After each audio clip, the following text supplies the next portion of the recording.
This is the second part of the theme 59, who has to be with the political, social, and economic development of the US since 1945. So, after the assassination of John Kennedy, it came into the administration B. Johnson. B. Johnson had to deal with internal racial riots and with the assassination of Martin Luther King in Memphis. Martin Luther King was a supporter of the Black rights and encouraged Black people to make boycotts and demonstrations to end racial segregation. And then, despite 1964 Civil Rights Act, there were still racial differences. And it came into account the Black Power movement. So the situation grew worse. During his administration, the Vietnam War came into the moment because the Vietnam War came in this moment because the Vietnamese were attacking the US ships. So at the end, in the 1968, there were negotiations. Talking about international affairs, the Panama Canal was argued between the US and Panama about who wanted to have the control in this place. And then the US participated in the Six-Day War between Arab countries and Israel. The US provided military help to Israel, while the URSS supported the Arab countries. And now let's move ahead to the government of Richard Nixon. During his administration, the US sent 3 men to the moon. It was the first nation to do so. Nixon telephoned to Armstrong while he was in the moon. And yeah, that's an international moment for the humanity, because it was the first time that any man came into the moon. So, during his second term, there were strictly economic difficulties, and then it came into place the Watergate scandal. So on 1974, Richard Nixon had to left his position, being the first president in history that had done this type of act. And then, talking about the international affairs, finally came the resolution of the Vietnam War, so it came into an end. And Nixon made big efforts improving the relationship with China and the Soviet Union, and he signed the paper called SALT. So that was it. And then let's move ahead to Gerald Ford. Gerald Ford, during his administration, he had a lot of he improved a lot of economic matters. He reduced government spending, as well as the unemployment and the inflation. During the 1970, there were some industrial robots invention, and during his administration, we have to talk about the worst economy since the Great Depression, because the inflation grew, the employment grew as well, raised, and so on. Then came into the power Jimmy Carter, And during his administration, we can find a slowdown economy, as we have said before, during the administration of Gerald Ford, because the inflation had doubled, the oil rised, and the food prices rised as well.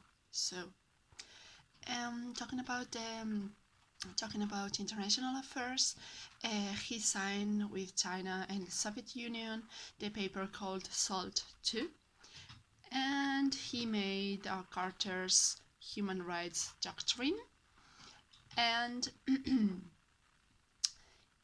he instaured that diplomatic relationship between US and China. Now let's move ahead to the Ronald Reagan administration and government. So, with him, there was a new political and economic initiatives. So he controlled the inflation, and he cut the taxes, and he, as the head of the administration, had survived an assassination attempt.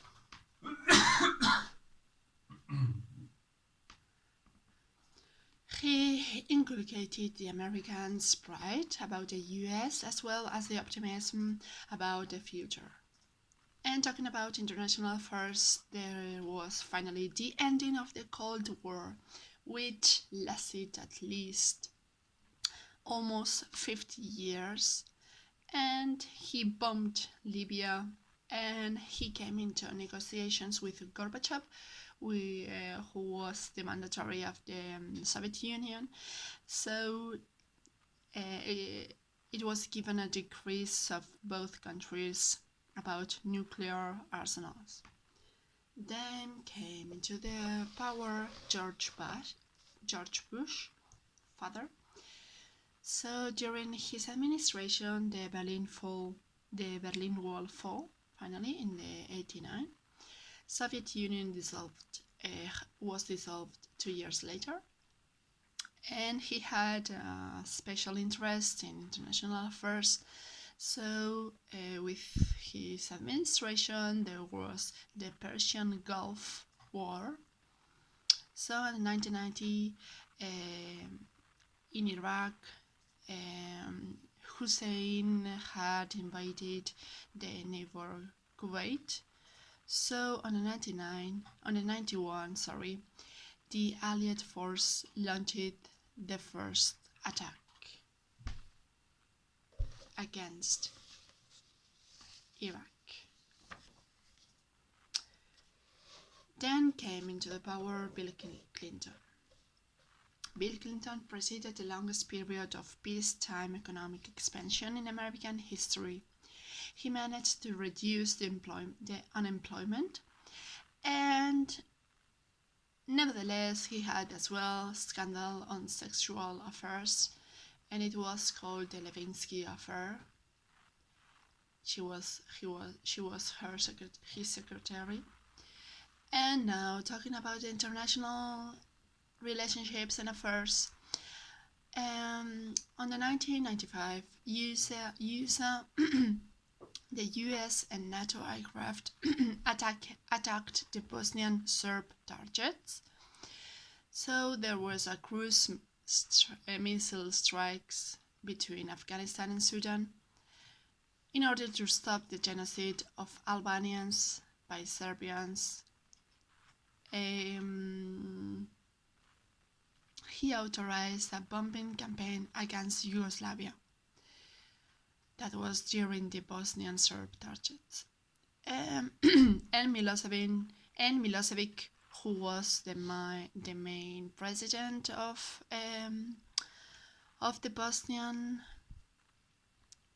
charged with the murders of about 600 ethnic Albanians and crimes against the humanity. And then came into the power George Bush, who was the son of the other president, And during his administration, he was quite centered on international affairs. And the first one were the first one attack that he received was the bombs uh, to the towers. So during his administration, he had to deal with the bomb attack towards the Twin Towers in New York, September 11, 21. His response was to make a global war on terrorism, against terrorism. So he made the invasion of Afghanistan on the 21, and the invasion of Iraq in the 23. And then in the 2007, the country had the longest post Second World War recession. So there were a housing market correction. The prices of the oil soared, and the dollar value declined. Then came into the power Barack Obama. Now let's move ahead to the government of Barack Obama. He signed the SALT III with the Soviet Union against the army control. And then during his administration, Osama bin Laden was assassinated in Pakistan. Bin Laden, we have to remember that he was the founder of Al Qaeda, a terrorist group who attacked the Twin Towers in 2001. And now, the main reforms of Obama were the Obamacare, the Dodd-Frank reform, and the Don't Ask, Don't Tell. Obama increased the US troops in Afghanistan, reduced the nuclear weapons and the military involvement in the Iraq War, and imposed the same-sex marriage. He made as well a gun control and issued actions concerning the global warming and immigration. Then it came into the government Donald Trump, who made during his presidency, he ordered a travel ban on citizens from several Muslim countries. He made a tax cut package for individuals and businesses as well. He signed the criminal justice reform, and so on. And then he reacted very slowly to the COVID-19 pandemic, promoting misinformation. Talking about the foreign policy, he made the American First Agenda, which was a policy stance in the US that emphasizes nationalism and non-interventionism. And the House of the Representatives impeached Trump in 2019 for abuse of power and obstruction of Congress after he solicited Ukraine to investigate Biden. He was acquitted in 2012. 2020, he lost the presidential election, and then he attempted to overturn the results.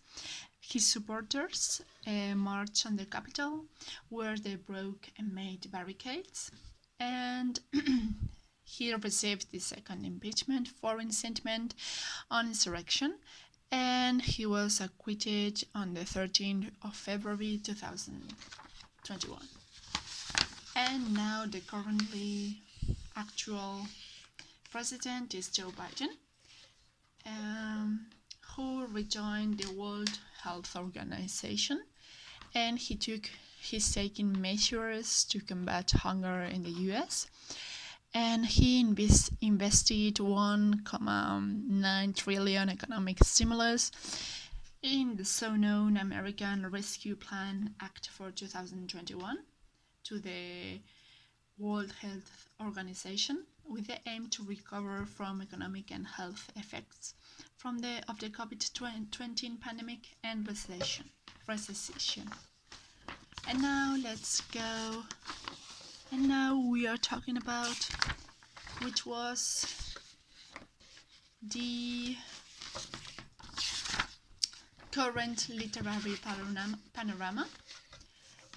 On the drama, the most important authors were Tennessee Williams with A Streetcar Called Desire, Arthur Miller with All My Sons. It was the death of a salesman. The death of a salesman is a tragedy of a common man. And then we have the author Edward Albee. On poetry, quite known were Ginsberg and Lowell. And on fiction, we can find Salinger, Bellow, Ralph Ellison, Norman Miller, and in the beat movement, Jack Kerouac, with his main book On the Road. And that's it.